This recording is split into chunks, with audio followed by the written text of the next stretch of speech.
नमस्कार दोस्तों। क्या आपने कभी सोचा है कि आपकी बैंकिंग गतिविधियों या आपके अकाउंट्स पर आरबीआई और सरकार की नज़र कैसे रहती है? आजकल बैंकिंग और अकाउंट से जुड़ी हर छोटी से छोटी बात पर आरबीआई की सख्त नज़र है। चाहे वो डीबीटी बेनिफिट्स वाले अकाउंट्स हो या फिर वो अकाउंट्स जो लंबे समय से निष्क्रिय पड़े हैं, सब पर आरबीआई के नए नियम लागू हो चुके हैं। और क्या आपको पता है कि अगर आपने इन नियमों का पालन नहीं किया तो आपके अकाउंट को फ्रीज किया जा सकता है या फिर आपको कभी भी इनकम टैक्स के नोटिस का सामना करना पड़ सकता है। इस वीडियो में मैं आपको विस्तार से बताऊंगा कि कैसे इन नए नियमों को समझकर आप अपनी बैंकिंग गतिविधियों को सुरक्षित रख सकते हैं और साथ ही उन खतरों से भी बच सकते हैं जो आरबीआई के सख्त नियमों की वजह से उत्पन्न हो सकते हैं। अगर आपने अभी तक इन नियमों के बारे में नहीं सुना है तो वीडियो को पूरा देखिए ताकि आप जान सकें कि कैसे एक छोटी सी गलती आपके अकाउंट को मुश्किल में डाल सकती है। तो चलिए बिना समय गवाए शुरू करते हैं।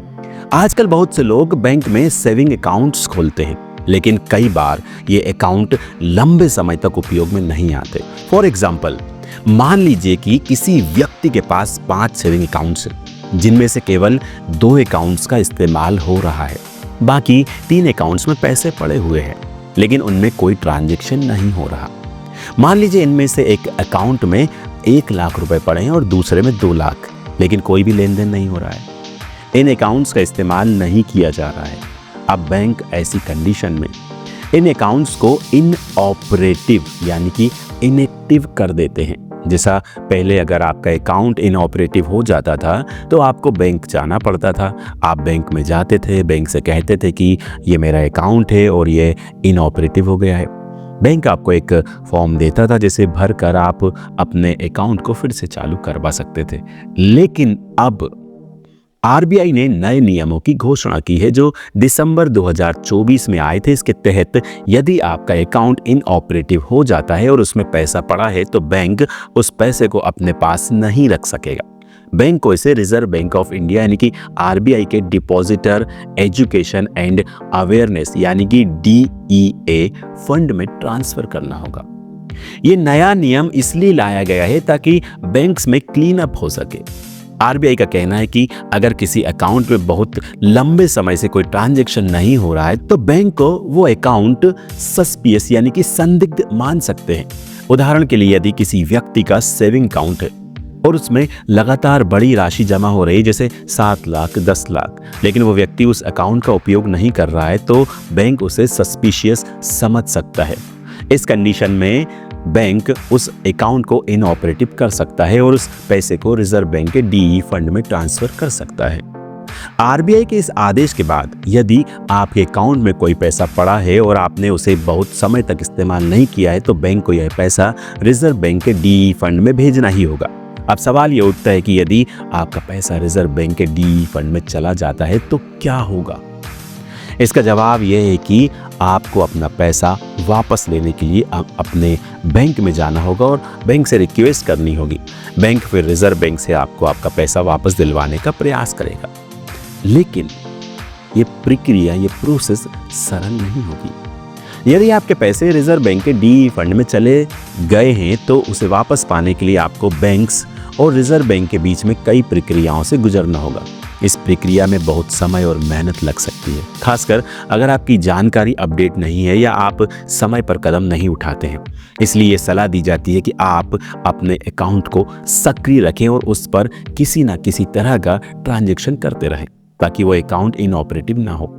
आरबीआई ने ये नियम इसलिए लागू किए हैं ताकि किसी भी व्यक्ति का पैसा अव्यवस्थित तरीके से बैंक्स में ना पड़े रहे।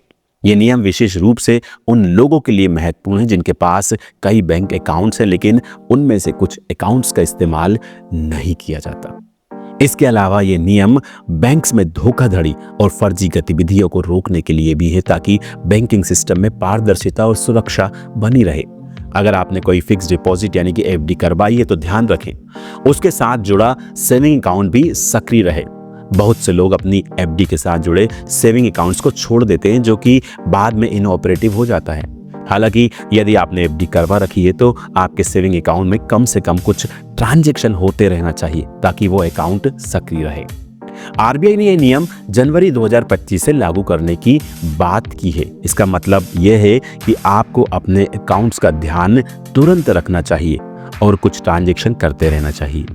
अगर आपका पैसा एक बार रिजर्व बैंक के डी फंड में चला गया तो उसे वापस प्राप्त करने के लिए आपको अपनी पहचान और अकाउंट की सही जानकारी के साथ बैंक्स में कई बार दौड़ना पड़ सकता है। आजकल बैंकिंग सिस्टम में फ्रॉड की घटनाएं लगातार बढ़ रही हैं और खासकर छोटे गांव में ये बहुत आम बात हो गई है। यहाँ पर कुछ लोग धोखाधड़ी के जरिए बड़े पैमाने पर बैंकिंग सिस्टम को नुकसान पहुंचाते हैं। उदाहरण के तौर पर मान लीजिए किसी ने किसी व्यक्ति का बैंक अकाउंट से 10 लाख रुपए उड़ा लिए। अब वो व्यक्ति अपना पैसा कहीं और ट्रांसफर करने की कोशिश करता है, लेकिन अगर वो अपने ही अकाउंट में पैसा डाले तो पुलिस उसे आसानी से पकड़ सकती है। इसलिए इन धोखेबाजों का तरीका कुछ और होता है। ये लोग क्या करते हैं, वो किसी छोटे गांव के भोले भाले लोगों को अपना शिकार बनाते हैं। उनसे आधार कार्ड, पैन कार्ड और अन्य डॉक्यूमेंट्स लेकर उनके नाम पर सेविंग्स अकाउंट खोल लेते हैं। फिर इन अकाउंट्स का इस्तेमाल करते हुए वे बड़े पैमाने पर धोखाधड़ी करते हैं। ये लोग इन अकाउंट्स का इस्तेमाल किसी और के पैसे को सफाई से ट्रांसफर करने के लिए करते हैं ताकि उनको ट्रैक नहीं किया जा सके। मान लीजिए अगर किसी व्यक्ति के अकाउंट में अचानक 10 लाख रुपए जमा हो जाए और उस अकाउंट से कोई लेन देन ना हो तो बैंक को शक हो सकता है कि ये पैसा धोखाधड़ी से आया हो सकता है। अगर बैंक को ऐसा लगता है तो वो उस अकाउंट को फ्रीज कर सकता है, यानी वो अकाउंट का उपयोग नहीं होने देगा। इसके बाद बैंक उस पैसे को रिजर्व बैंक के डी फंड में ट्रांसफर कर देगा ताकि वो पैसा सुरक्षित रहे और किसी भी तरह की धोखाधड़ी से बचा जा सके। आरबीआई ने यह नया नियम इसलिए लागू किया है ताकि धोखाधड़ी को रोका जा सके और बैंकिंग सिस्टम में पारदर्शिता बनी रहे। इस नियम का उद्देश्य यह है कि कोई भी ऐसा अकाउंट जो लंबे समय से निष्क्रिय है और जिसका उपयोग संदिग्ध लगता है उसे जांचा जाए और उस पर कार्रवाई की जाए। इसके अलावा अगर किसी व्यक्ति का अकाउंट सस्पिशियस पाया जाता है तो उसमें किसी प्रकार की धोखाधड़ी की अगर जानकारी मिलती है तो बैंक उस अकाउंट को तत्काल फ्रीज भी कर सकता है और उस पैसे को रिजर्व बैंक के डी फंड में ट्रांसफर कर सकता है। इससे ये सुनिश्चित होता है कि फ्रॉड या धोखाधड़ी करने वालों को उनके किए गए अपराध के लिए सजा मिले और उनकी गतिविधियों को रोका जा सके।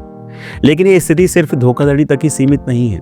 अगर किसी व्यक्ति के अकाउंट में अचानक बहुत बड़ा लेन देन होता है, जैसे कि 10 लाख या फिर 12 लाख रुपए जमा होते हैं और अकाउंट में कोई और गतिविधि नहीं होती, तो बैंक को शक हो सकता है कि ये अकाउंट धोखाधड़ी या संदिग्ध गतिविधियों से जुड़ा है। ऐसे में बैंक उस अकाउंट को सस्पेंड कर सकता है और उस पैसे को रिजर्व बैंक के डी फंड में ट्रांसफर कर सकता है। इसलिए ये बहुत ज़रूरी है कि आप अपने बैंक अकाउंट का सही तरीके से इस्तेमाल करें और यदि कोई अकाउंट लंबे समय तक निष्क्रिय है तो उसमें किसी न किसी प्रकार का लेन देन करते रहें। इससे आपका अकाउंट सक्रिय रहेगा और बैंक को कोई शक नहीं होगा। आखिरकार अगर आपका पैसा रिजर्व बैंक के डी फंड में चला जाता है तो इसे वापस प्राप्त करना एक लंबी और जटिल प्रक्रिया हो सकती है। इसलिए ये महत्वपूर्ण है कि आप अपने अकाउंट्स की स्थिति पर ध्यान रखें और समय समय पर ट्रांजैक्शन करते रहें।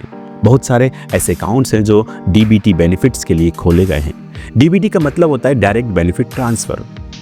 ऐसे अकाउंट्स उन लोगों के लिए खोले जाते हैं जिन्हें सरकार किसी विशेष सुविधा का लाभ देती है, जैसे कि गरीबों को राशन या फिर पेंशन। उदाहरण के तौर पर सरकार हर महीने कुछ राशि सीधे गरीबों के अकाउंट में ट्रांसफ़र करती है, जैसे 2000 रुपये। आरबीआई का कहना है कि अगर आपको ऐसे अकाउंट से जुड़ा कोई लाभ मिल रहा है तो उसमें कम से कम एक ट्रांजैक्शन ज़रूर करें ताकि बैंक को यह लगे कि यह अकाउंट सक्रिय है। दोस्तों, क्या कहना है आपका इस वीडियो के बारे में? क्या आपके दिमाग में कोई नई जानकारी आई है? अगर आपको वीडियो अच्छा लगा हो तो इस वीडियो को आप अपने दोस्तों के साथ फेसबुक और व्हाट्सएप पर ज़रूर शेयर करें। अगर आपने हमारे चैनल को सब्सक्राइब नहीं किया तो सब्सक्राइब करें, घंटी ज़रूर दबाएं। वीडियो को शेयर करना ना भूलें क्योंकि बहुत सारे लोगों को ये जानकारी नहीं है। मिलते हैं हमारे अगले वीडियो में, तब तक के लिए नमस्कार।